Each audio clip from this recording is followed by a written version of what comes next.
In 1994, PBS aired a documentary called Terrorists Among Us, Jihad in America. Steve Emerson produced and narrated the documentary. As the title suggests, the documentary was about a group of Islamic terrorists who had taken up residency in America. By the late 80s, early 90s, there were quite a few radical Islamic terrorists who were living in America and who were trying to convince their followers to wage jihad. Throughout his documentary, Emerson shows a bunch of these Islamic radicals speaking at various locations throughout America, as you can see. In 1989, some of the world's most influential leaders of radical Islam held a conference attended by Sheikh Mohammed Siam, a leader of Hamas from Palestine; Abdullah Anas, a leader of the Algerian Islamic Front; Rashid Ghannouchi, head of the radical Tunisian fundamentalist group called Al-Nahda; Tawfiq Mustafa, a leader of the Muslim Liberation Party based in Jordan; Yusuf al-Qaradawi, a militant Muslim leader originally from Egypt. This conference was never intended to be broadcast. It was a secret gathering to expand jihad networks and terrorist operations. Actual Hamas terrorists, veiled to protect their identities, boasted of their successful executions. 16 Jewish soldiers were killed. But this gathering did not take place in the Middle East. It happened in the heartland of America, Kansas City, Missouri. All of these groups have established bases in the United States and have many graduates. We have documented at least a dozen similar conferences that have taken place in America in the past 5 years, where militant leaders from around the world have praised acts of terrorism and urged their followers to wage jihad. What is amazing is that these foreign terrorist leaders decided to come to America and hold a terrorism conference. And not just one conference. They held at least 12 conferences. I mean, how stupid is the CIA if they can't even figure out that all these terrorist leaders have come to America to hold a terrorism conference? Not once, not twice, but 12 times. And how crazy were those terrorist leaders to hold terrorism conferences in the middle of America? Logically, the only reason they would have been willing to hold 12 terrorism conferences in America is because they felt the U.S. government was their ally. Of course, this begs the question, why did those terrorists believe that the U.S. government was their ally? To answer this question, Emerson provides a little background information. The trail began 15 years ago with the Soviet invasion of Afghanistan. Hoping to halt the spread of communism, the United States actively backed the Mujahideen, Afghanistan's Islamic rebels, dedicated to spreading jihad. The CIA channeled almost $3 billion to the Mujahideen through the intelligence service of neighboring Pakistan. In other words, those Islamic terrorists, they were our allies. They helped us remove the Soviets from Afghanistan. Charles Cogan helped run the operation for the CIA. As far as the U.S. side of it was concerned, this was an agency operation. The training was carried out by the Inter-Services Intelligence Directorate at camps along the border, and in the interior of Pakistan, too. I would say that over the sweep of the Cold War, this was the most successful covert action that the U.S. engaged in. This was a very remarkable event. The Soviet Union had invaded a country which was not within their orbit, and they were forced to withdraw from it. And this was a clear reversal of communism. At one point in his video, Emerson describes the people who were receiving CIA money. Pakistan was funneling more and more of the CIA's money to the most radical Afghan Muslims. In the end, they would contribute to the expansion of jihad around the world. Emerson makes it sound like the CIA was just giving Pakistan a bunch of money and letting them decide which Afghans to give the money to. But that's not the way Cogan described what happened. Cogan claimed that the CIA ran the operation, Remember, he referred to the operation as an agency operation. The agency is short for the Central Intelligence Agency. You can bet that they knew exactly who was getting their money, and that they supported giving American money to the most radical Afghan Muslims. What's more, the CIA wanted those terrorists to expand their jihad around the world. They had created an army of radical Muslims. They wanted to use them not only in Afghanistan, but in other countries as well. Of course, the CIA denies this. But as you will see, there is overwhelming evidence that this is in fact what they did. After talking about the Soviet invasion of Afghanistan, Emerson goes on to briefly talk about the Iranian Revolution and the assassination of Anwar Sadat, the former president of Egypt. He then goes on to talk about Abdullah Azzam. It was in this environment that Sheikh Abdullah Azzam rose to prominence. Born in Palestine, Azzam fought against Israel and against Arab regimes he believed were puppets of the West. In the early 1980s, Azzam went to Peshawar, Pakistan, to set up a support network for the Holy Warriors.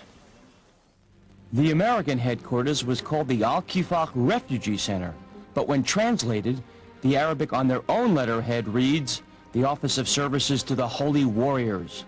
It provided money, weapons, and most important, recruited thousands of Muslim fighters from outside Afghanistan. Azzam helped transform the war against the Soviets into a full-blown international jihad, or holy war.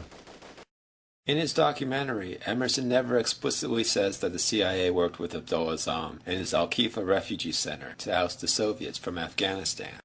However, he did say that the Al-Kifaq Refugee Center had offices in America. And he did interview a CIA official who said that the operation to oust the Soviets from Afghanistan was run by the CIA.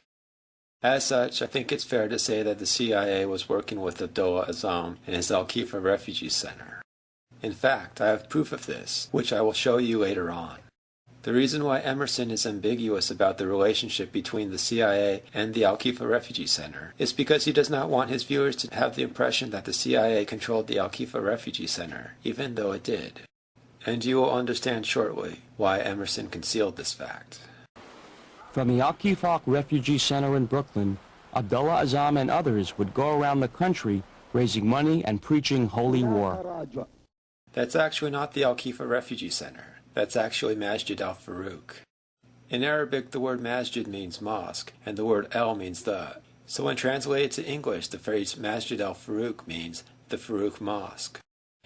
At one point, the Al-Kifaq Refugee Center was located inside that mosque. Incidentally, the Al-Kifaq Refugee Center inside that mosque was not the only one in America. The Al-Kifaq Refugee Center set up an elaborate support and recruiting network coast to coast, with branches in more than 38 American cities. You would think that the Al-Kifaq Refugee Center would not have been able to set up offices in 38 U.S. cities without the knowledge and approval of the U.S. government. As for the Al-Kifaq Refugee Center in Brooklyn, at its height it collected funds for Afghan war refugees, and it sent as many as 200 young fervent Arab immigrants to Pakistan and then Afghanistan to fight. There were several groups of rebels fighting the Russians in Afghanistan. One of these groups was led by Gulbuddin Hekmatyar. Many of the recruits from the Al-Kifaq Refugee Center joined the group led by Hekmatyar. Despite the militant anti-Western stance of their leader, Mr. Hekmatyar's forces received more U.S. government money than any rebel group. This shows you two things. First, if someone has an anti-Western appearance, that does not necessarily mean that that person is actually working against the West. They could just be taking on an anti-Western appearance in order to boost their appeal. Second, this provides further evidence that the Al-Kifaq Refugee Center was in fact a CIA operation. If Hekmatyar was the CIA's #1 guy in Afghanistan, and the Al-Kifaq Refugee Center was sending him recruits, isn't it likely that the Al-Kifaq Refugee Center was also a CIA operation? And in fact, according to Newsweek, the Al-Kifaq Refugee Center in Brooklyn was run by the CIA. This is how they described it. The diaspora of young Arab men willing to die for Allah congregated at the Al-Kifaq Refugee Center in Brooklyn, New York, a dreary inner-city building that doubled as a recruiting post for the CIA. Furthermore, Newsweek says that the CIA provided passports to many of the Mujahideen so they could come to the Al Qaeda Refugee Center in Brooklyn after the war. This CIA document shows that Azzam met with Osama bin Laden in Afghanistan. Azzam knew bin Laden's family and that bin Laden had significant sums of disposable income. Azzam convinced bin Laden that he, bin Laden, had the ability to create a network that could significantly enhance Mujahideen abilities to recruit fighters and obtain contributions from around the Islamic world for the war effort. Shortly thereafter, bin Laden joined Azzam in Peshawar, and they formed the Maktab al-Khidmat. In English, the phrase Maktab al-Khidmat means the Office of Services. Instead of saying the full name of Azzam's organization, the Office of Services to the Holy Warriors, people often shorten the name to the Office of Services, or Maktab al-Khidmat in Arabic. The important thing to note here is that the organization referenced in this CIA document is the same organization that Stephen Emerson is talking about. And remember that this organization is also known as the Al Qaeda Refugee Center. We can probably forgive Emerson for not mentioning that Osama bin Laden co-founded the Al Qaeda Refugee Center, as this video was aired in 1994, before most people knew who Osama bin Laden was. But the history of bin Laden in Afghanistan is important. To further understand this history, let's now take a look at a book written by Ahmed Rashid. The book is called Taliban. The book, of course, deals with the history of the Taliban. The book has been translated into 22 different languages. 1,500,000 copies of the book have been sold worldwide.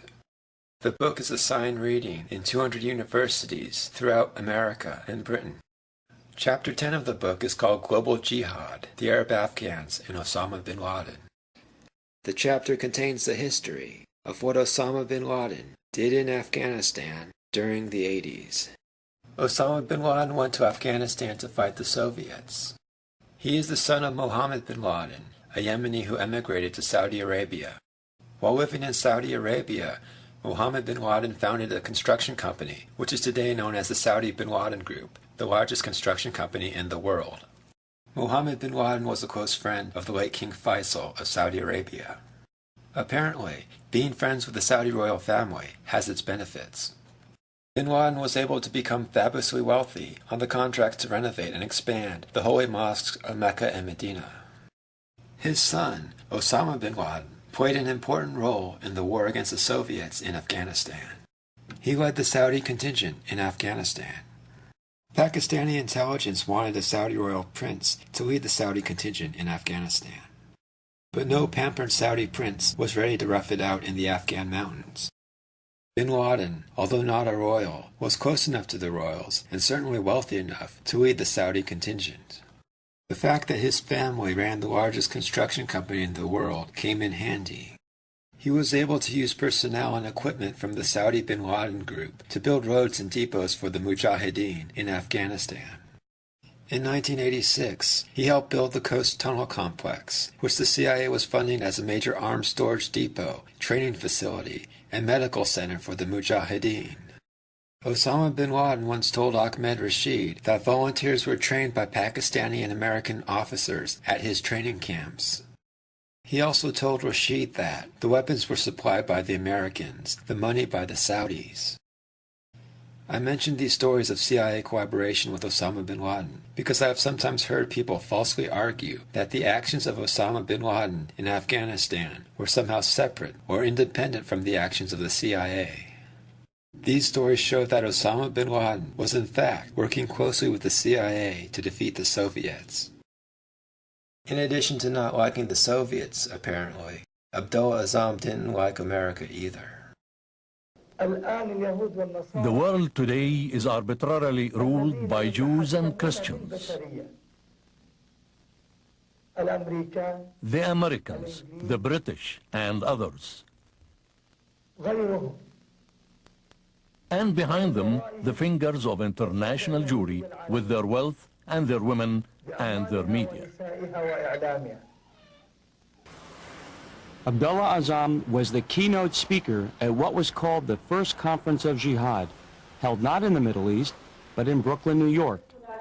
Azzam instructed his audience to wage jihad wherever they were, even in America. The jihad, the fighting, is obligatory on you wherever you can perform it. And just as when you are in America you must fast unless you are ill or on a voyage, so too must you wage jihad. As you can see from the video, Emerson is showing Masjid al-Farouk as the place where the first conference of jihad took place. The CIA knew about what was going on at the mosque and must have had it under surveillance. Perhaps the CIA didn't like what Osama said about jihad in America, because the following year he was killed. The killers have still not been identified, which in my mind makes it likely that they were working for a Western government.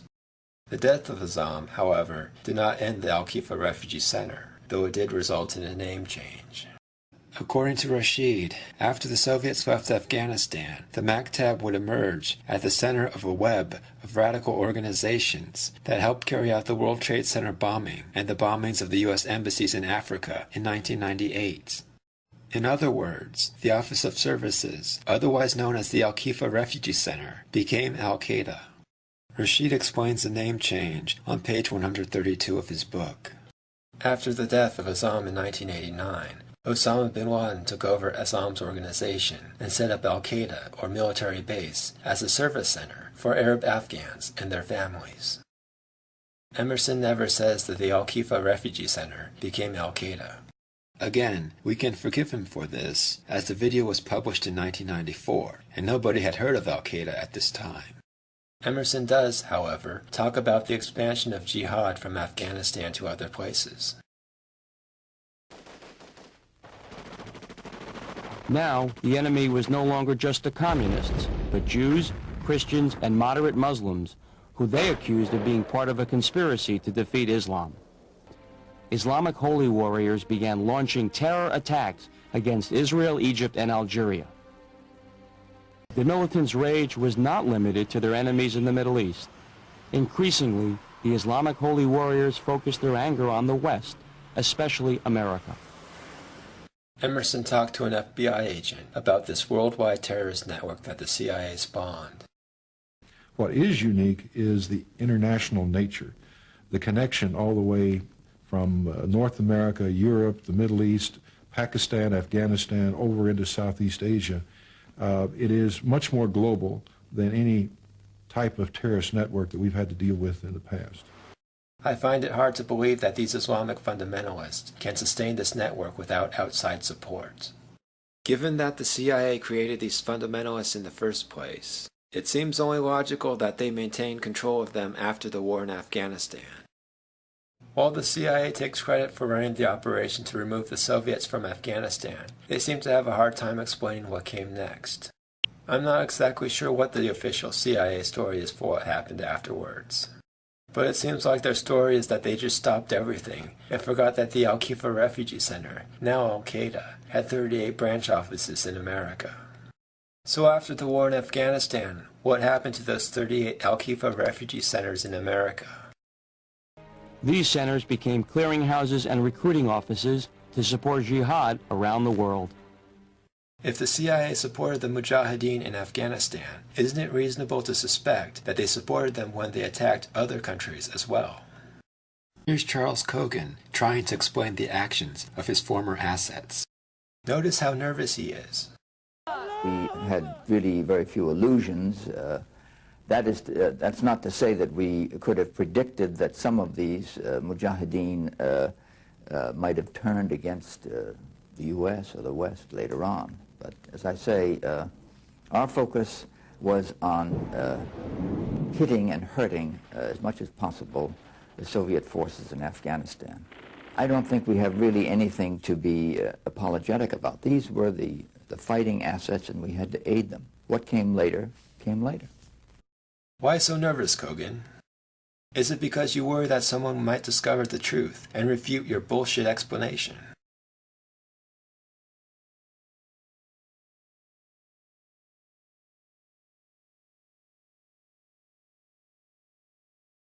Radicals conducted military exercises at shooting ranges and training camps in at least 9 U.S. locations, including this one in Connecticut. Groups of Islamic militants fired semi-automatic weapons and trained with explosives. According to FBI intelligence reports, groups would come every weekend and shoot 1,000 rounds a day into silhouette-shaped targets. One of the leaders was an Egyptian immigrant named Sayyid Nosser. You may be wondering why the FBI allowed those militants to reside in America and learn how to shoot things. And of course the answer is they needed to learn how to shoot before going to Afghanistan to fight the Soviets. According to the New York Times, before the people recruited at the Al Qaeda Refugee Center in Brooklyn went to Afghanistan, the recruits received training in using rifles, assault weapons, and handguns. In this article, the Times specifically mentioned Sayyid Nosser as having received this training. Court papers showed that he received weapons training during the summer of 1989 at the High Rock shooting range in Naugatuck, Connecticut. In November 1990, Nosser was arrested for the murder of militant Rabbi Meir Kahane. Nosser was ultimately convicted of weapons charges, but unexpectedly, the jury acquitted him of the Kahane murder. His supporters were elated.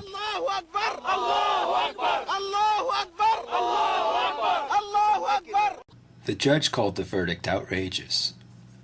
It was irrational almost in terms of the evidence that I saw at that trial. It made no sense, common or otherwise, to reach that verdict, particularly with the other verdicts that were reached. So I think it was outrageous. Presumably, the U.S. government had the jury acquit Nosser because they wanted to embolden his comrades at the Al Qaeda Refugee Center, which was by now actually Al Qaeda. The government wanted Al Qaeda to believe that they still supported them, and the acquittal did embolden his comrades. They would soon bomb the World Trade Center. You may be wondering, if his comrades bombed the World Trade Center, shouldn't the government have known about the plot beforehand?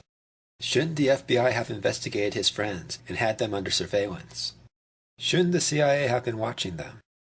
These people were the same people the CIA used to oust the Soviets from Afghanistan.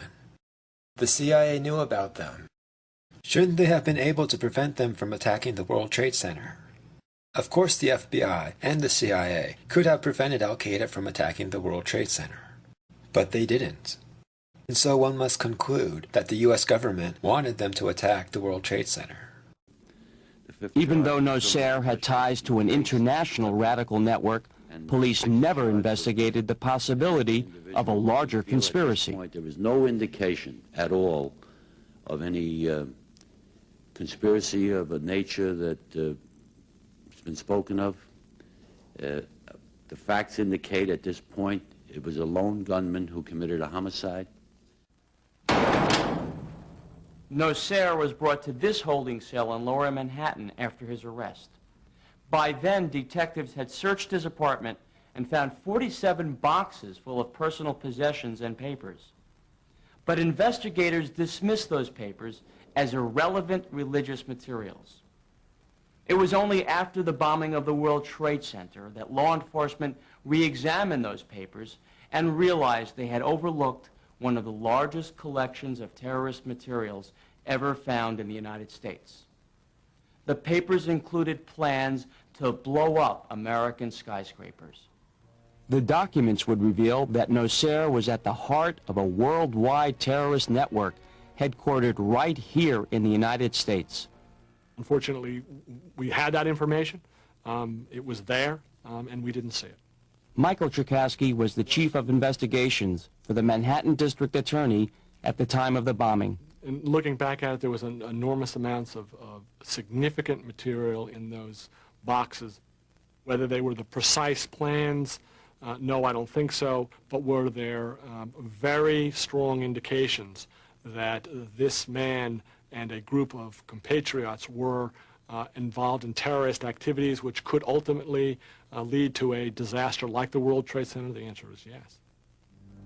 Only when we started looking at that material and we started finding things and seeing things clearly for the first time that we became agitated because, honestly, because we hadn't seen it before, and excited because, in fact, we now thought we had more of a clue about tracing the history of this group and more of an idea about what had actually happened here. The FBI claims they did not examine the documents Nasser had until after the World Trade Center bombing.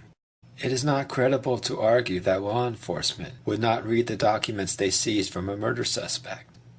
And in fact, I have proof that law enforcement did read Nasser's documents right after they seized them. A little over a week after Nasser murdered Kahane, the New York Times ran a story called FBI Investigates Groups of Zealots Who Praise Kahane's Slaying. Let's read the first 2 paragraphs from that story. The Federal Bureau of Investigation is scrambling to investigate the Muslim groups associated with the Masjid al-Salam Mosque in Jersey City, where El-Sayed Nasser, the man accused of killing Rabbi Meir Kahane, worshipped, according to high-level law enforcement officials. Although the New York City police say they believe Mr. Nasser acted alone, one law enforcement official said the investigation into Rabbi Meir Kahane's death had opened a window into several radical fundamentalist groups. Besides looking at possible links between these groups and the shooting of Rabbi Kahane last week at a Manhattan hotel, the FBI fears that these groups may be capable of terrorist activities at a time of heightened tensions in the Middle East, the high-level officials said. A little over a week after the New York Times said the arrest of Nasser had opened a window to several extremist Islamic groups, the FBI publicly contradicted that story. There is no evidence that Mr. Nasser is linked to any Mideast terrorist organization, District Attorney Robert M. Morgenthau said in announcing the indictment. Given the story that the Times published a week ago, this statement is ridiculous. So why did he make it? Why does the FBI insist that they did not read Nasser's documents when they obviously did? The CIA must have told the FBI to drop their investigation. The CIA did not want the FBI to destroy their terrorism network, which was now Al Qaeda. This article proves that the government read Nasser's documents soon after the Kahane murder. The New York Times published this article about a month after the murder. If you look at the bottom of page 1 of this article, you will see Nasser's home also contained literature relating to guns, weapons, and combat, including subjects such as bomb making, hand grenades, security and listening devices, arms in Afghanistan, explosive traps, how to teach yourself to shoot like an expert, the 9 don'ts of fighting discipline, and a guide to buying guns and ammunition. There were also files of articles about the assassination of Egyptian President Anwar Sadat and the attempt on Zaki Badr, the Egyptian Interior Minister. Clearly, these documents are not irrelevant religious material. Clearly, the FBI did examine the documents Nasser had in his apartment when he murdered Kahane. Or how else did the New York Times get a list of those documents? Is the FBI claiming that, hey, we did not look at these documents, but the New York Times did, and we don't read the New York Times, so we did not know that Nasser had this material? And notice that one document was called Arms in Afghanistan. Presumably, Nasser was given this document because he was involved in the war to oust the Soviets from Afghanistan. Again, that effort was run by the CIA. The fact that he had that document while living in America tends to show that he was working with the CIA.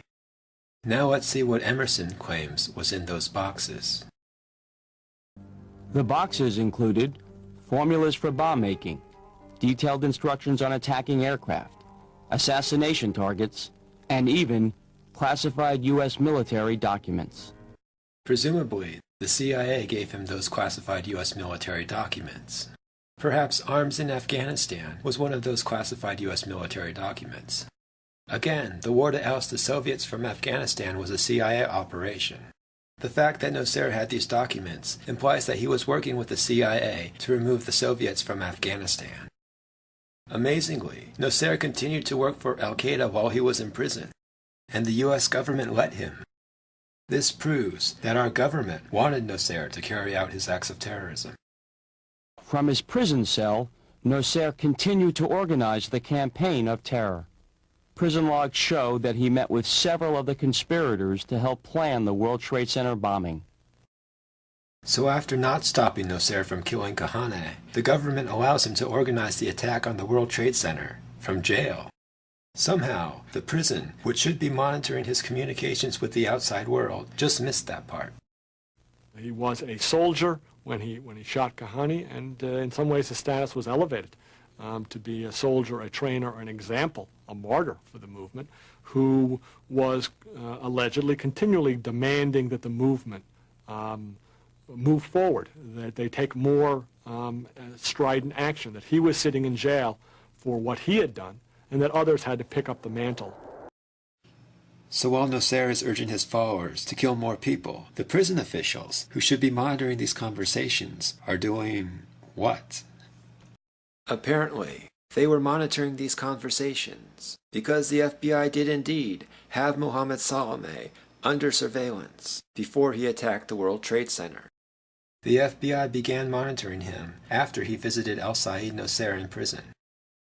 The FBI sought to electronically eavesdrop on conversations in prison between Said Nasser, who was serving time in Attica State Prison in connection with the slaying of Rabbi Kahane, and Mohammed Saleh.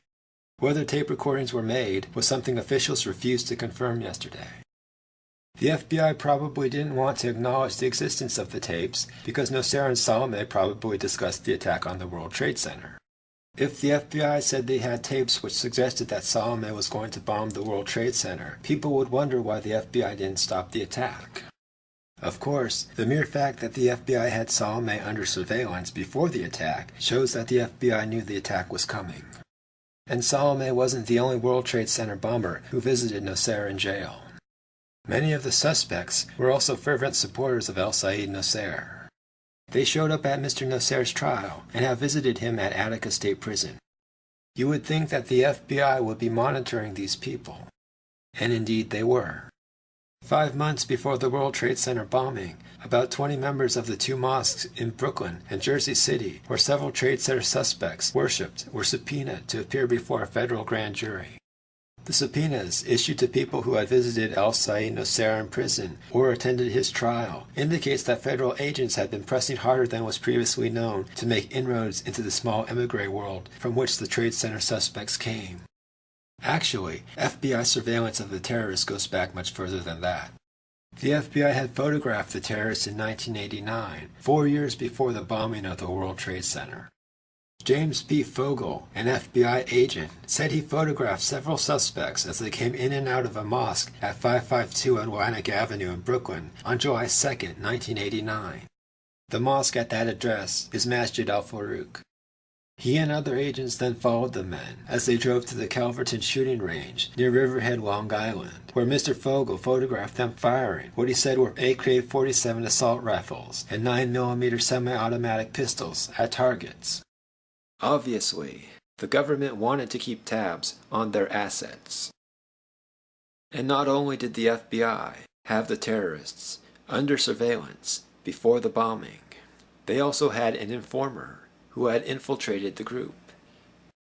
Court papers filed in connection with the World Trade Center bombing say for the first time that a confidential informer provided information to investigators about the activities of Mohammed Saleh, the first suspect arrested in the February 26th explosion.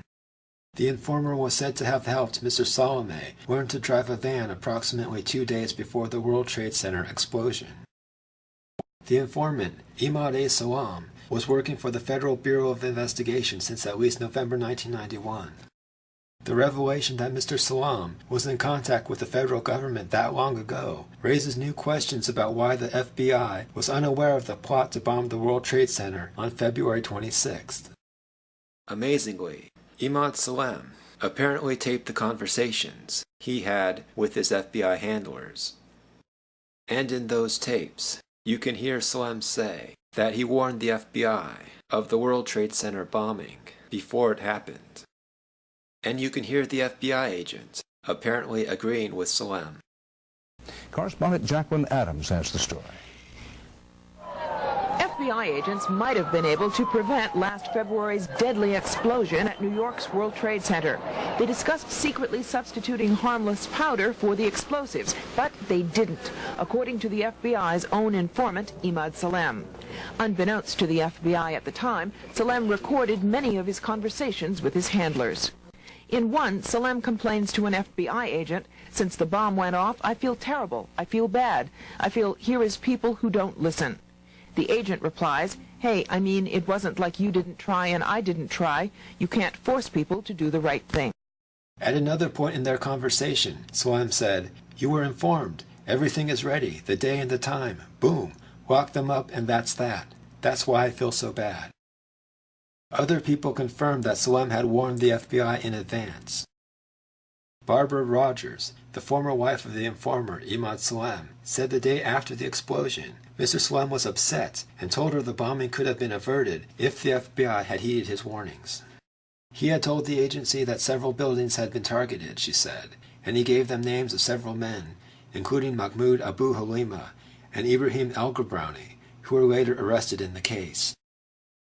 One of those two men, Mahmoud Abu Halima, was convicted of bombing the World Trade Center and was sentenced to 240 years in prison. The story of his life is pretty interesting. Mahmoud Abu Halima was one of the people recruited at the Al-Khifa Refugee Center in Brooklyn. He was known as one of the committed. Several times, his acquaintances say, he left his home to go fight for months at a time, with the rebels trying to topple the Soviet-installed government in Afghanistan.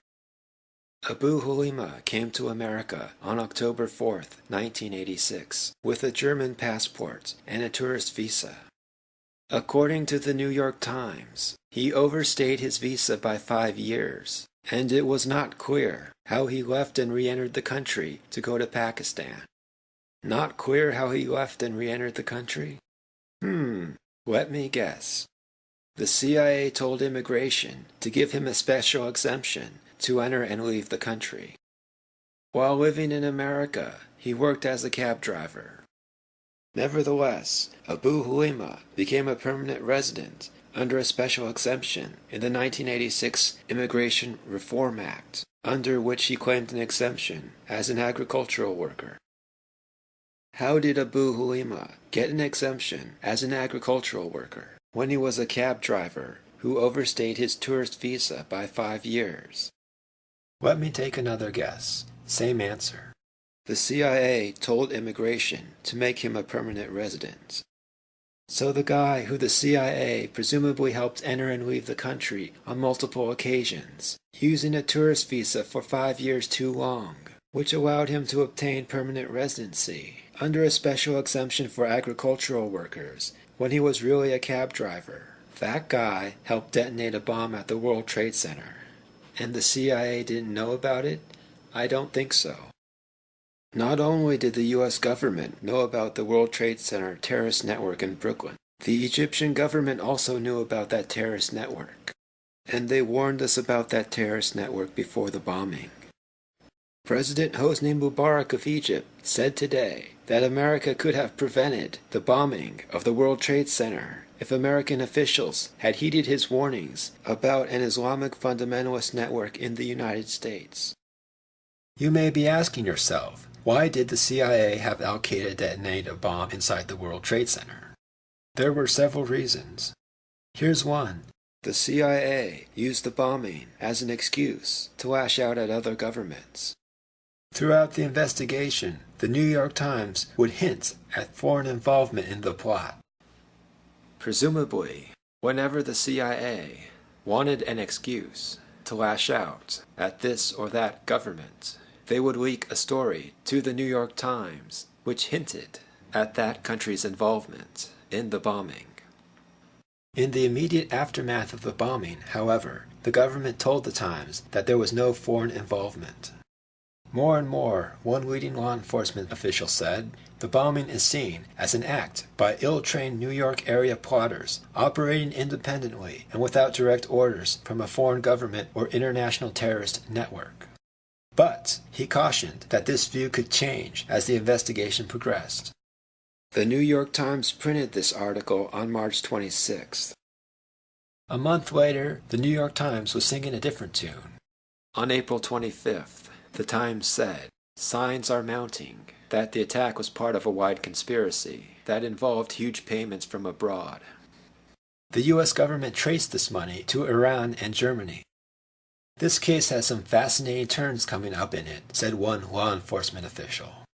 There's some real surprises in there. It'll be a bigger show before it's over. One of the countries we apparently wanted to pressure was Iraq. Shortly after the attack, the New York Times reported that Ramzi Youssef, the person who organized the attack, had Iraqi parents, which suggested that Iraq might somehow be involved in the attack.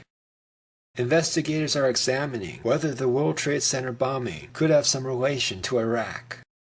Their interest was sparked by a missing Iraqi, Ramzi Ahmed Yusuf, who came to America last September on a flight from Pakistan and disappeared after the bombing. However, the information about Yusuf's parents seems not to be true. In fact, the consensus now seems to be that his parents were Pakistani. But presumably, the U.S. government lied about his parents so they could implicate Iraq in the bombing. And there was another apparent connection to Iraq. According to the New York Times, the FBI claimed that two brothers who gave crucial information about the bombing may have fled to Iraq. Presumably, the U.S. government sent those informers to Iraq so they would have an excuse to pressure the Iraqi government. And after the bombing, in their comments to the New York Times, government officials did imply that Iraq was behind the bombing. The fact that both suspects are believed to have fled to Iraq has intrigued investigators who are trying to determine whether a foreign government was behind the attack. One of the brothers who fled to Iraq was Abdul Rahman Yassin. He had been questioned by the FBI and released almost immediately after the bombing of the World Trade Center. Apparently, releasing him wasn't such a great idea, because on August 4th, the government indicted him in connection with the attack. The government accused him of helping to mix explosive chemicals in the month leading up to the bombing. The lawyers for the other suspects were incredulous that the government had allowed Yassin to leave the country. The issue is, why was he allowed to go, considering the information they had after the bombing, said one of the lawyers for the defense. They knew he would go to a country with no relations with the United States, making his return an impossibility. That man knew more than anybody, and that's the man they allowed to leave. Not too long after the bombing, the neocons began blaming Iraq. Lori Milroy led the charge. She wrote a series of articles and books about the connection between Saddam Hussein and the terrorists behind the World Trade Center bombing. Not surprisingly, former CIA Director James Woolsey was a big supporter of Milroy. He wrote the foreword for one of her books. The subtitle of that book was The First World Trade Center Attack and Saddam Hussein's War Against America. In the foreword, Woolsey called the book brave and lucid. Regardless of whether Yusuf was Iraqi or Pakistani, he was certainly an asset of Western intelligence agencies. I won't say that he was solely an asset of the CIA, however, because he was apparently educated in Britain, which implies that he was actually their asset to begin with. In any event, in the wake of the bombing, we showed everyone that Yusuf was working for us. Why else would we bungle the effort to arrest him? We bungled the search for Yusuf in several ways. To begin with, our government failed to offer a reward for his capture in the immediate aftermath of the bombing. The State Department and the FBI engaged in a game of kabuki. The State Department blamed the FBI for not offering the reward. A State Department spokesman, Michael McCurry, acknowledged that the department had denied a request by the FBI in early April for the State Department to provide a substantial reward in the case. Another State Department official said the department had since made plain that it believed the FBI should provide the reward, and that it had the money to do so. So, in other words, the FBI said the State Department should pony up the money for the reward. The State Department said the FBI should come up with the money. And while both sides blamed each other, nothing got done. Rather than bureaucratic incompetence, this was bureaucratic kabuki, the purpose of which was to allow Yusuf to remain free. In fact, one congressman essentially admitted that the whole thing was kabuki, and that the government did not want to offer a reward. Representative Olympia J. Snowe, Republican of Maine, said they could solve it if they really wanted to. And because the U.S. government failed to promptly offer a reward for the capture of Yusuf, American officials say privately that they feared the United States may have squandered a crucial chance to track down Mr. Yusuf before he disappeared in the Middle East. In fact, refusing to set a reward for Yusuf's capture was not the only thing the government screwed up. After he was first identified as a suspect in the case on March 31st, FBI officials said they would move swiftly to add him to its most wanted list. But it was not until April 19th that the FBI could decide whose place on that list Mr. Yusuf should take. And here's another reason why we had Al Qaeda bomb the World Trade Center. We wanted an excuse to demand that Pakistan crack down on an air route which was used to smuggle in undocumented aliens. Two of the bombers, Ahmed Ajaj and Ramzi Youssef, used this air route to travel to America. According to the New York Times, this air route had become so notorious for bringing undocumented aliens into New York that American officials said they suspected official Pakistani complicity. Of course, after it was learned that those two terrorists used that air route, the American government proceeded to threaten the Pakistani government, and the Pakistani government took action. Their action produced a sharp drop in the numbers of inadmissible aliens disembarking from Pakistani International Airlines flights in April, and so far this month. We've seen a dramatic turnaround, a dramatic improvement, said one U.S. official. And here's the final reason why we had Al Qaeda bomb the World Trade Center. We needed an excuse to make those Muslims our enemy. Until the bombing, those Muslims were our friends. They helped us defeat the Soviets in Afghanistan. But after the Soviets left, we did not want them to be our allies anymore. The last thing the West wants to do is to ally itself with Muslims. So we needed an excuse to make them our enemy. The bombing did that. To be more precise, the bombing started that process. We needed to use those Islamic extremists for a while longer, particularly the ones in Brooklyn. We needed them to help us attack Egypt. At this time, Egypt was participating in the negotiations between Israel and Palestine. Egypt has always played a role in the negotiations between those two countries, and they did so again in 1993. In April of that year, for example, Egyptian President Hosni Mubarak met with Yasser Arafat in order to restart the negotiations. We had Al Qaeda attack Egypt because they were on the other side of the negotiations. Egypt was on the side of Palestine. We were on the side of Israel. And we wanted to force Egypt into supporting the agreement Israel wanted. So we had our Islamic extremists attack Egypt. An attack they did. They nearly overthrew the Egyptian government. Egypt was making its own threats. According to the New York Times, Hosni Mubarak said that unless peace can be established between the Palestinians and the Israelis, further regional conflicts will erupt. That sounds to me like Mubarak was threatening to start a war, unless the negotiations turned out the way he wanted. For proof that America wanted Egypt to act in a certain way during the negotiations, consider what this observer said. Egypt has to prove to the United States that it's a key player, Mohammed Sid Ahmed, a political commentator, said. The Americans are questioning now whether their investment in Egypt is reaping fruits in terms of stability. One way to exhibit a quick performance is on the peace talks. So who did we use to attack Egypt? We had a group of terrorists called the Islamic Group, attack the Egyptian tourism industry. These attacks had a devastating impact on the Egyptian economy, as tourists stopped coming to Egypt. By some estimates, up to 60% of tourist reservations have been cancelled nationwide. Tourism is a critical part of the Egyptian economy. The New York Times called the tourism industry Egypt's most important source of revenue. Don't believe me that the CIA controlled the Islamic Group? Then consider this. According to Ahmed Rashid, the bombings carried out in Egypt by Islamic groups were also traced back to Egyptian veterans trained in Afghanistan.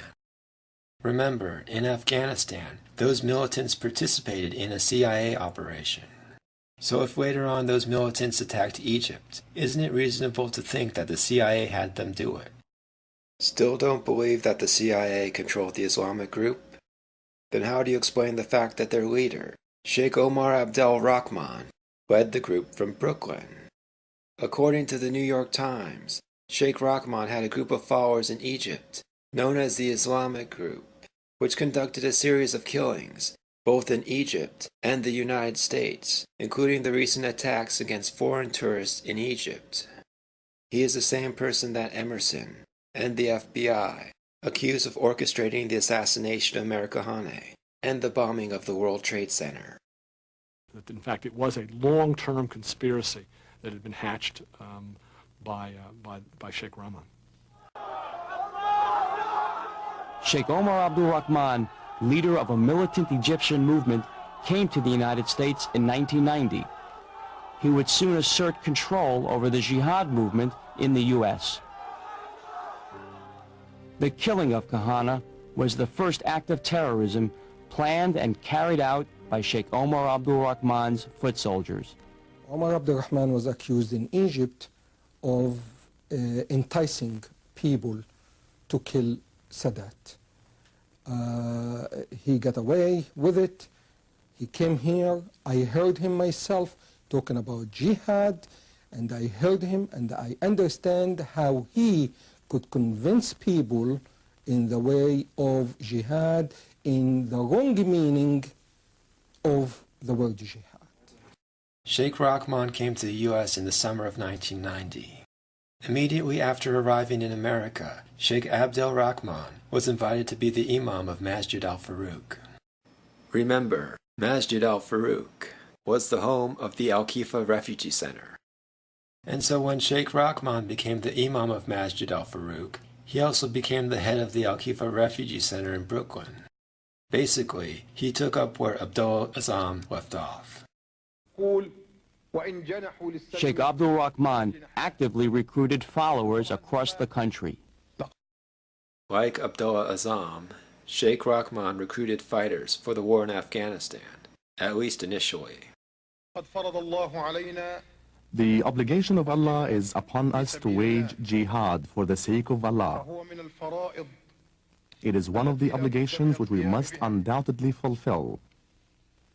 And we conquer the lands of the infidels, and we spread Islam by calling the infidels to Allah. And if they stand in our way, then we wage jihad for the sake of Allah. Sheikh Rahman had a close relationship with Mr. Hekmatyar. Remember that out of all the rebel groups in Afghanistan, the CIA gave the most money to the group led by Hekmatyar. So if Sheikh Rahman was close to Hekmatyar, he was also probably close to the CIA. Sheikh Rahman came to America about a half year after Abdullah Azam was assassinated. It looks like the CIA brought Sheikh Rahman to America so he could replace Abdullah Azam as the leader of the Al-Khifa Refugee Center in Brooklyn. Apparently, the CIA wanted a high-profile extremist to replace Abdullah Azam. And remember that Sheikh Rahman became famous for ordering the death of Anwar Sadat, the former president of Egypt. This is the guy the CIA recruited to replace Abdullah Azam. Assuming Sheikh Rahman really was a CIA asset, that means the CIA was probably responsible for the death of Sadat. Actually, there was another person who ran the Al-Khifa Refugee Center in Brooklyn, alongside of Sheikh Rahman. His name was Mustafa Shalabi. He did not get along with Sheikh Rahman.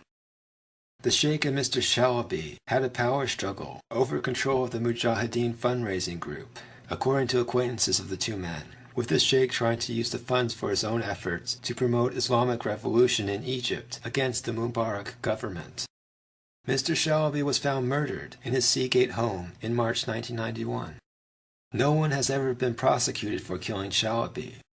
Most likely, Rahman had him killed, and the government did not prosecute him because they wanted him to kill Shalabi. They wanted to shift the focus of Al Qaeda from Afghanistan to Egypt. By this time, the Russians had left Afghanistan, and so now was the time to go after Egypt. In fact, this is probably why Abdullah Azam was assassinated. He was focused on Afghanistan, but the CIA wanted to shift their focus to Egypt. Don't believe me that the CIA brought Sheikh Rahman into the U.S. to replace Abdullah Azam? Then how do you explain how immigration handled the situation? On December 16, 1990, the New York Times told everyone that Sheikh Rahman was living in Brooklyn. This is the guy who was involved in the assassination of Sadat, and he was living in America. So what did the government do? Did they arrest him? No. Did they deport him? No. Is this suspicious? Yes. Actually, the government started off on the right foot. State Department officials revoked the Sheikh's visa on November 17th, after the FBI told them of the Sheikh's presence. After revoking his tourist visa, instead of deporting him, the Immigration and Naturalization Service Office in Newark mistakenly granted Sheikh Rahman permanent resident status or a green card in April 1991. At some point after that, in 1991, Rahman left America to go overseas. When he returned in August, instead of refusing him entry, the U.S. allowed him in. Subsequently, U.S. immigration revoked his green card. And then he went to Canada towards the end of 1992. And then, when he tried to come back to America, you guessed it, immigration let him back in. If he went to Canada, they could have excluded him coming back in, said Charles Schumer. Here they spend all this time trying to get him out. He goes to Canada and gives them the perfect reason to exclude him, and they don't.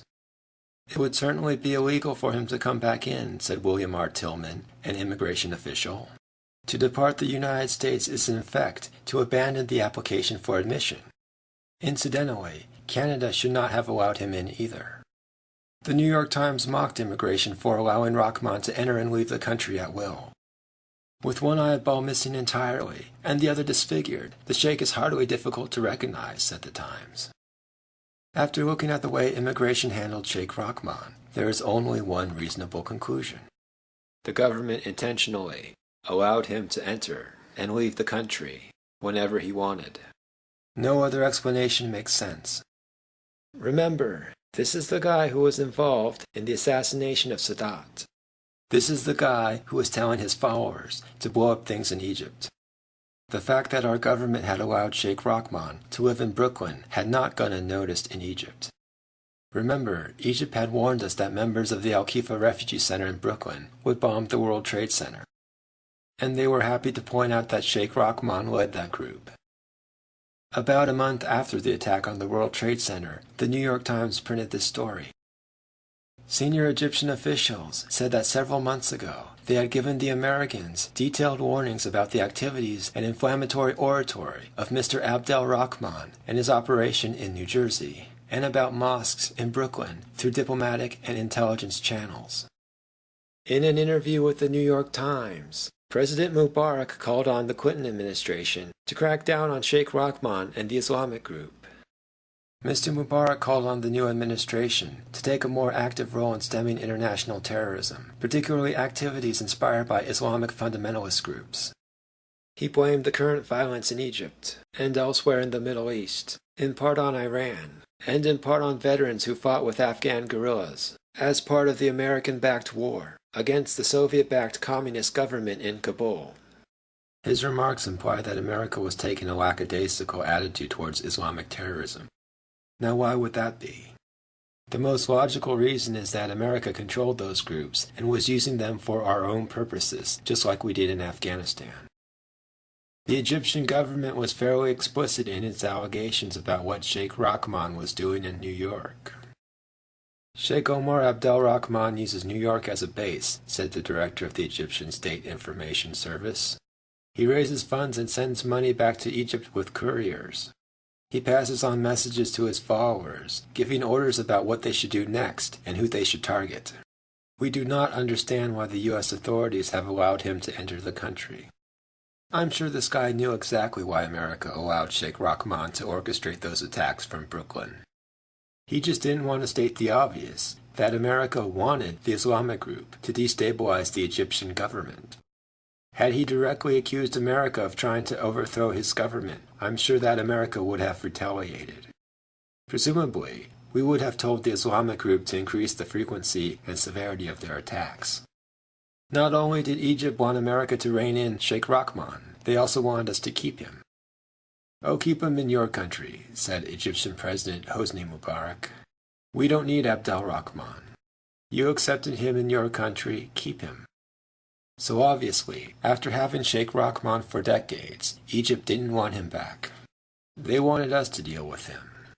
And now that Sheikh Rahman had his followers bomb the World Trade Center, we had the perfect excuse to jail him, which is what Egypt wanted.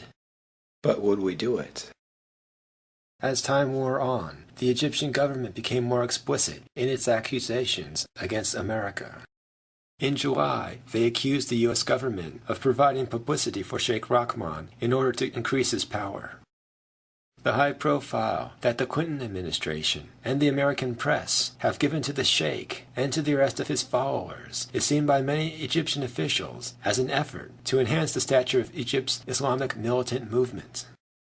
The mass media has turned out to be a propaganda tool for the terrorists, especially when through ignorance the terrorist crimes are overestimated and the terrorist capabilities magnified, said Al-Akram, an Egyptian newspaper. According to the New York Times, relations between the United States and Egypt, once the linchpin of American policy in the Arab world, have sharply deteriorated. Egyptian officials condemned Sheikh Omar Abdel Rahman as a creation of Washington.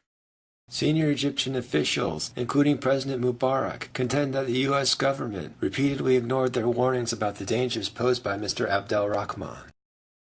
At one point in 1993, the Egyptian government retaliated against America. They detained 3 Americans in Egypt, and they charged them with trying to convert Muslims into Christians. Presumably, Egypt did this in an effort to pressure us into reining in Sheikh Rahman. Don't believe me that the U.S. government sided with Sheikh Rahman against the Egyptian government? Listen to this. According to the New York Times, despite the repeated warnings from Egypt, American law enforcement and intelligence officials have taken a somewhat sanguine view about the threat posed by Mr. Abdel Rahman and his followers. So while Egypt is terrified of Sheikh Rahman and his Islamic group, American intelligence is somewhat sanguine. Might it be that America is sanguine because America controls the Islamic group and is using it to attack Egypt? Not only did the U.S. government side with the Islamic group, the U.S. media also sided with the Islamic group. This is what the New York Times wrote in response to Mubarak's pleas for help. On the subject of combating international terrorism, his prescriptions ought to be taken with a large grain of desert sand. But wait, it gets better. This is what the New York Times said was the cause of the recent wave of violence in Egypt. Mr. Mubarak's inbred, bureaucratic, and unresponsive regime has lost touch with the needs and feelings of a large number of ordinary Egyptians. The Islamic insurgency, fueled by the fiery rhetoric of Sheikh Omar Abdel Rahman and others, has survived repression and grown as much through government incompetence as through fundamentalist fanaticism. This is truly extraordinary. The New York Times admits that Sheikh Rahman has fueled the Islamic insurgency in Egypt. But instead of urging the U.S. government to make Sheikh Rahman stop, the Times calls the Egyptian government inbred and blames them. In case you were wondering why, after publishing all these articles, which showed the connection between Islamic extremism and the U.S. government, why didn't the New York Times realize that these terrorists were controlled by our government? Of course, the answer is, the New York Times knew damn well that our government controlled these terrorists, and they supported it. While the CIA was using the Islamic group to destroy the Egyptian economy, in an effort to further increase the pressure on the Egyptian government, the New York Times used its editorial page to attack the Egyptian government and blame it for the damage inflicted by our proxies. Still don't believe that America had the Islamic group attack Egypt? Then how do you explain the fact that U.S. diplomats met with the leaders of the Islamic group on multiple occasions? According to the New York Times, officials from the U.S. Embassy have had meetings since 1991 with militant leaders of the Islamic group. The meetings had been held at the embassy's request and centered on allegations of human rights abuses committed by the Egyptian government. Western diplomats who were aware of the contacts said the United States officials were walking a fine line between seeking to understand the goals and nature of the opposition group and refraining from any official relationship with the known terrorist organization. There are two ways of looking at these meetings. The U.S. government could have used these meetings to coordinate the attacks against the Egyptian government, though the Times article does not present any evidence of this. On the other hand, you can take the article at face value and say the American government only wanted to talk to these militants about human rights abuses of the Egyptian government. But even in that case, the U.S. government would still be encouraging those militants to attack the Egyptian government. The U.S. government was sending a message that they were concerned about human rights violations against members of the Islamic group. So the meetings were a way of saying, we sympathize with what you are going through. At a minimum, this should have encouraged the Islamic group to go after the government, and it should have scared the Egyptian government, as the meeting should have made both sides believe that the U.S. government was backing the militants. The Mubarak regime is weak, one of the militant leaders asserted, and it is our impression that the Americans are beginning to realize this. U.S. diplomats had a reason for giving the Islamic group the impression that the Egyptian government was weak. They wanted to embolden the Islamic group to challenge the regime. If they didn't want the Islamic group to attack the Egyptian government, they would have told the Islamic group that the Egyptian government was strong and that the Islamic group would not be able to defeat them.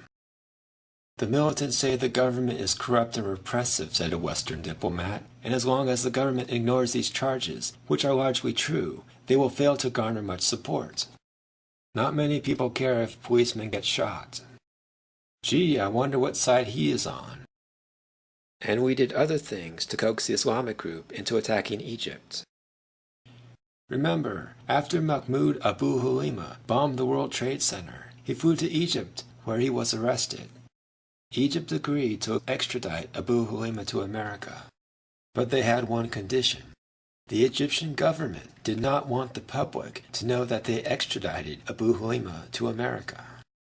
For if the public knew, the Islamic group would know that the Egyptian government had extradited one of their members, and they would retaliate. So the Egyptian government demanded that the U.S. government hide their involvement in the Abu Halima extradition. But did the U.S. government live up to their end of the bargain? Hell no. After Egypt extradited Abu Halima, the U.S. government told the New York Times that Egypt remained so concerned about retaliation by Islamic fundamentalists aligned with Mr. Abu Halima's mentor, Sheikh Omar Abdel Rahman, that it had extracted a pledge of secrecy from American officials about the full extent of its cooperation. Of course, the fact that the New York Times printed that sentence meant the U.S. government was violating their secrecy agreement. Presumably, the U.S. government violated the secrecy agreement because they wanted to make the Islamic group angry. They wanted the Islamic group to blow something up in Egypt. So in the end, did we use the World Trade Center bombing to crack down on Sheikh Rahman? No, but we had the perfect opportunity to. When Egypt had Mahmoud Abu Halima in custody, they interrogated him. According to Egypt, during that interrogation, Abu Halima implicated the Islamic group in the attack against the World Trade Center. And with that confession, America had the perfect excuse to crack down on Sheikh Rahman and his cohorts. But did we? No. According to the New York Times, U.S. officials said the statements provided by Abu Halima during his stay in Egypt were most likely given under duress, if not torture. As such, we ignored the statement he made during his stay in Egypt. Keep in mind, at this point, the negotiations between Israel and Palestine were still ongoing. America would not crack down on Sheikh Rahman until the negotiations ended. We needed to keep the pressure on. Remember those tapes of the conversations between Imad Salem and his FBI handler? The tapes in which Salem warned the FBI of the impending attack against the World Trade Center?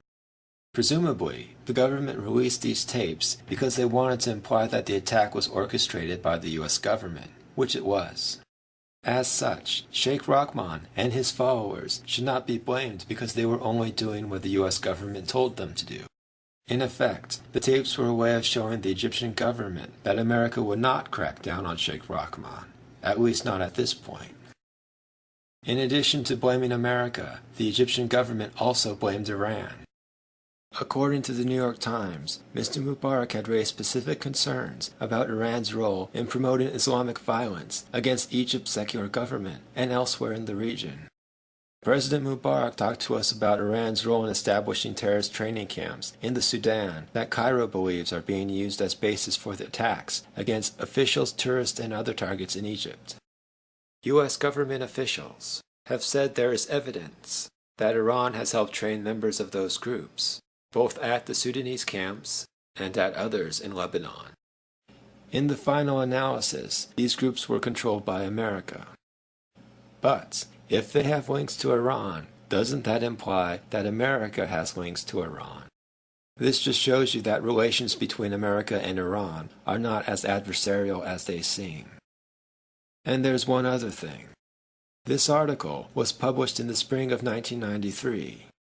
Osama bin Laden moved to Sudan in 1992. It seems likely that the terrorist camps in Sudan that Egypt is referring to are the terrorist camps set up by Osama bin Laden. And according to this CIA document, wealthy Khartoum-based Saudi oppositionist Osama bin Laden is a regular supporter of and contributor to the Egyptian Jamaat al-Islamiyah. Jamaat al-Islamiyah is Arabic for Islamic group. So you have a situation where Iran, the U.S. government, and Osama bin Laden seem to be working together to pressure the Egyptian government. Osama bin Laden has other ties to the Islamic group and Sheikh Rahman. According to Ahmed Rashid, the two sons of Sheikh Rahman acted as mentors for Osama bin Laden. In addition to blaming America, in addition to blaming Iran, the Egyptians also blamed the Europeans and the Saudis. Egypt claimed that the Islamic group received funding from Iranian businesses and expatriates in Europe, Islamic institutions in Saudi Arabia, and the German offices of the Muslim Brotherhood. It seems like everyone was ganging up on Egypt at this point. You may be wondering, how does a person like Mahmoud Abu Halima become radicalized? In a word, torture. In Abu Halima's case, the Egyptian government tortured him brutally. This is what his lawyer said. He tells me he has cigarette burns around his genitalia, bruises on his legs. He said to me he was kept naked in a cold room about 10 days, blindfolded the whole time, beaten with wooden sticks, metal bars, hung horizontally from a metal beam, as he said, like a shish kebab. He was threatened they would kill him. Of course, Abu Halima wasn't the only person Egypt tortured. They also tortured Sheikh Rahman. According to him, Egypt subjected him to 12 kinds of torture. And that explains his hatred towards Hosni Mubarak. You may be asking yourself the following question. If torture turns people into terrorists, why do it? What was Egypt thinking? Presumably, whoever was doing the torturing was controlled by the West. Presumably, the West wanted to create a group of terrorists who wanted to overthrow the government so they could have some leverage over Egypt. Presumably, those traitors who were responsible for the torture of all those Egyptians were in the military and the intelligence agencies. Another one of the World Trade Center bombers, Ahmed Ajaj, was radicalized by the Israeli government. While in Palestine, he was imprisoned repeatedly and tortured for leading anti-Israeli demonstrations on the occupied West Bank. In addition to using torture, Western governments also use drugs to turn people into murderers.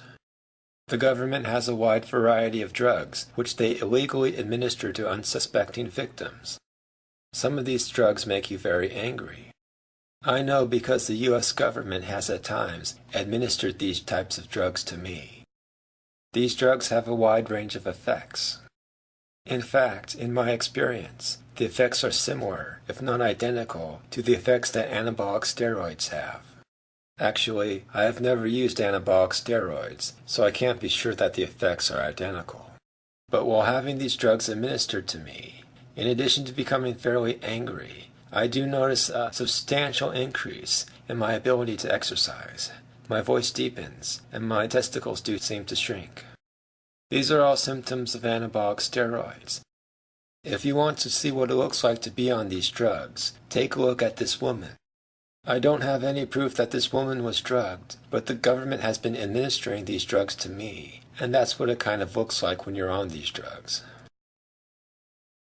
You would be surprised to learn the identity of some of the people who are trying to convince Muslims to hate Jews and Christians. Emerson claims that this man, Muhammad al-Asi, is a radical preacher like Sheikh Rahman. If the Americans are placing their forces in the Persian Gulf, we should be creating another war front for the Americans in the Muslim world, and specifically where American interests are concentrated, in Egypt, in Turkey, in the Indian subcontinent, just to mention a few. Strike against American interests there. The important thing here is that al-Asi told his followers to attack in Egypt, Turkey, or South Asia. Despite his admonition to strike American interests, if his followers were to take his advice, you can be sure that Egyptians, Turks, or South Asians would suffer the most. Presumably, the CIA told al-Asi to tell his followers to attack Egypt, Turkey, and India because the CIA wanted to put pressure on the governments of those countries. In the past 11 years, we've been coming here, and we cannot go into the masjid. Is this freedom? Is this what is included in the Bill of Rights? Although I can't prove this, my hunch is that al-Asi is Jewish. Look at him. Listen to his voice. His emotion sounds completely artificial and fake. To simulate emotion, he talks loud. He sounds much less like a radical and much more like a dork. Seriously, doesn't he look and sound like the comic book guy?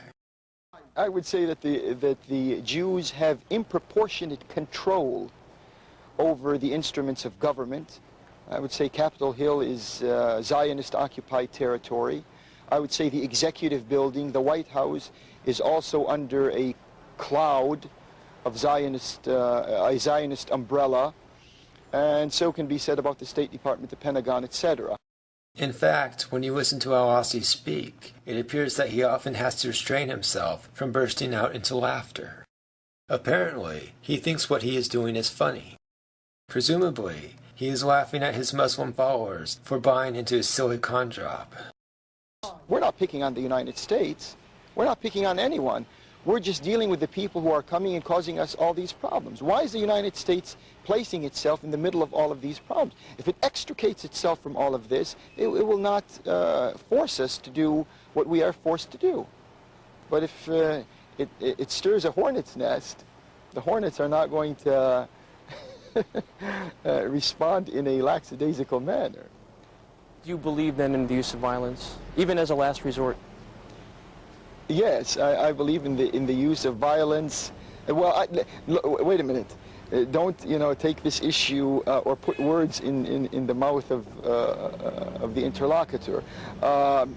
Violence is not the word.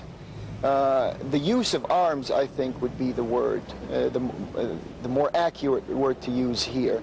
And the Quran teaches us that sometimes the use of arms is inevitable. In order for justice to be done, this is the only recourse we have. What about Egyptian leaders like Mubarak or Israeli leaders who come to the United States? Right. Since they are running their government's policies, are they legitimate targets?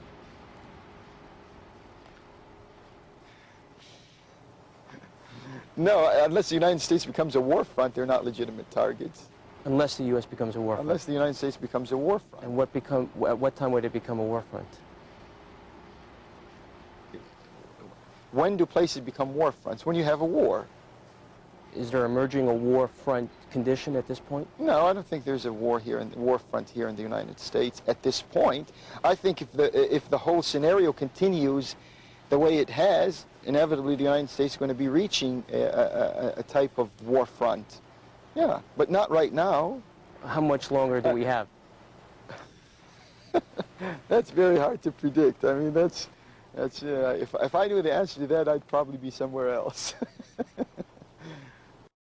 You may be wondering, if al-Asi is Jewish, then why is he telling his followers to attack Israel? Furthermore, why is America supporting terrorists who attack Israel if Israel is our ally? Mohammed Salah, a Palestinian American who was arrested in Israel in early 1993 for financing the purchase of weapons that were used to murder 4 people. He had attended secret workshops on terrorist warfare at another conference held in the Midwest in 1990. Here's what you need to know.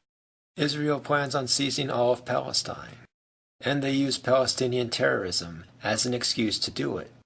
When a terrorist attacks them, they use that as an excuse to seize more land. And they use terrorism as an excuse to avoid negotiating with the Palestinians.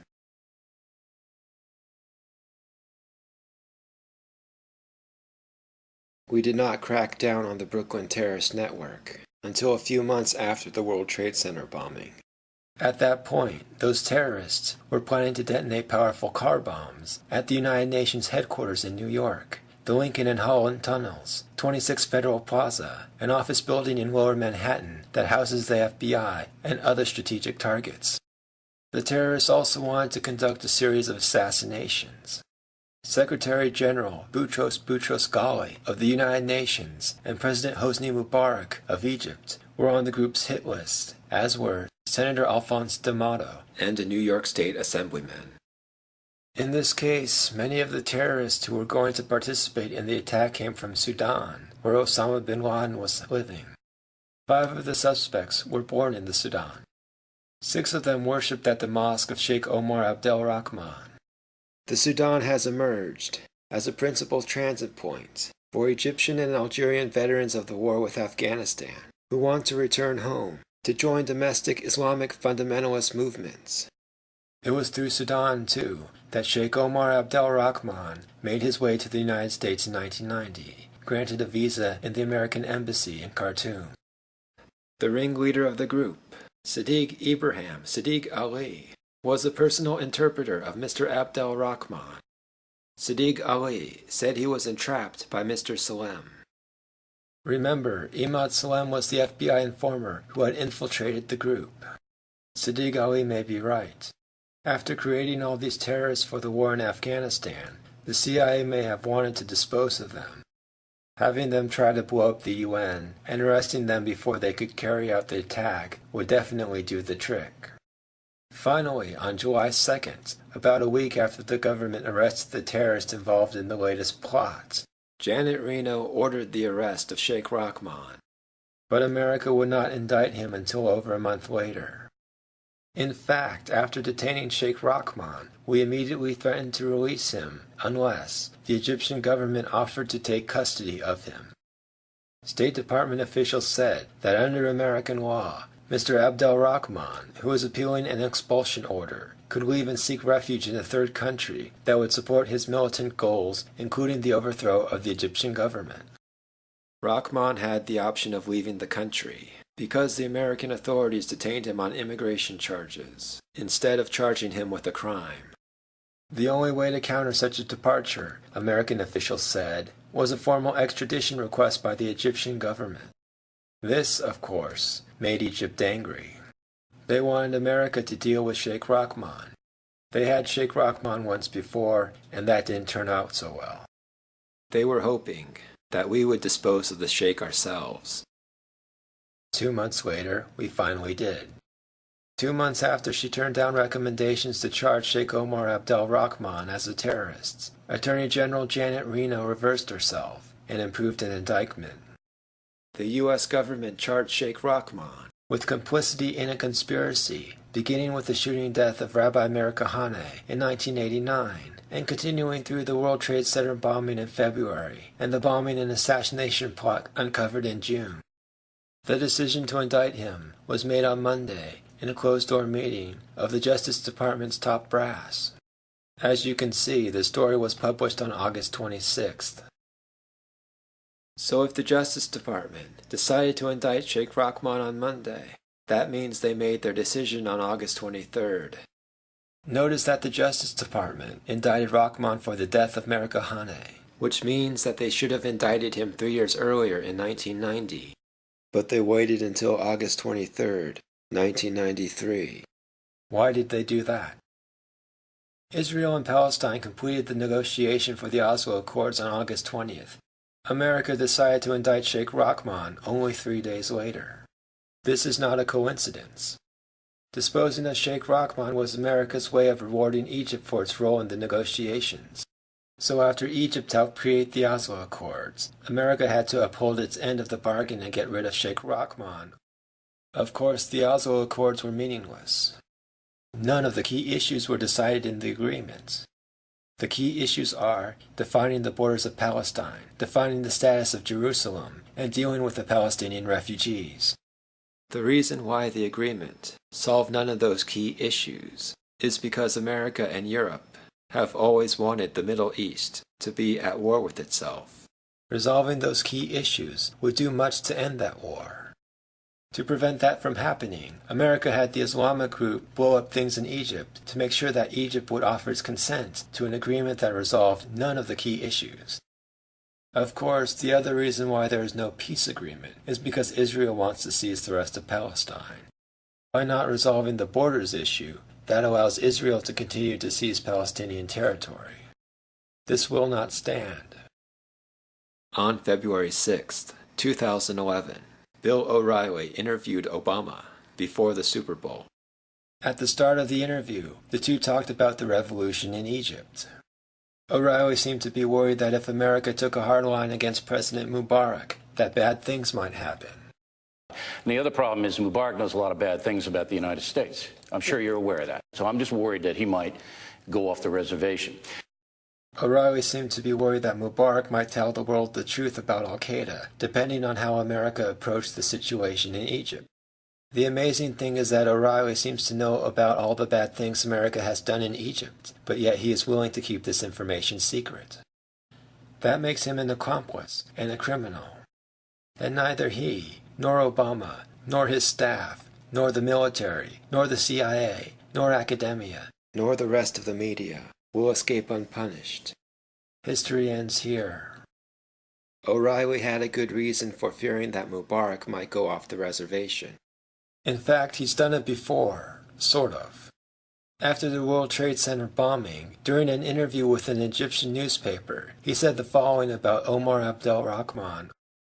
The Sheikh has been an agent of the American intelligence apparatus since the days of Afghanistan. He went to Peshawar and spoke about holy war. He gets a continuing salary, and the visa which he obtained was not issued by mistake. It was because he had performed specific services. Presumably, Mubarak said these things to pressure America. Mubarak must have gotten whatever he wanted, because a few days later, the newspaper printed a retraction, saying that Mubarak did not say those things. Of course, in reality, I bet you anything that Mubarak did say those things, and that he said those things to pressure America. I bet you he anticipated that America would cave in to his demands, and he would have the newspaper issue a retraction a few days later. So how did America prevent Mubarak from spilling the beans after his arrest? Apparently our intelligence agencies have ways of disposing of people who know too much. After losing power, Mubarak acquired a mysterious illness, which made him bedridden. Egypt had to put him in bed, in a cage, at the courtroom in order for him to attend his trial. So now he's probably one of two things. He's either too scared to tell the truth, or too drugged to remember what the truth is. This will not stand.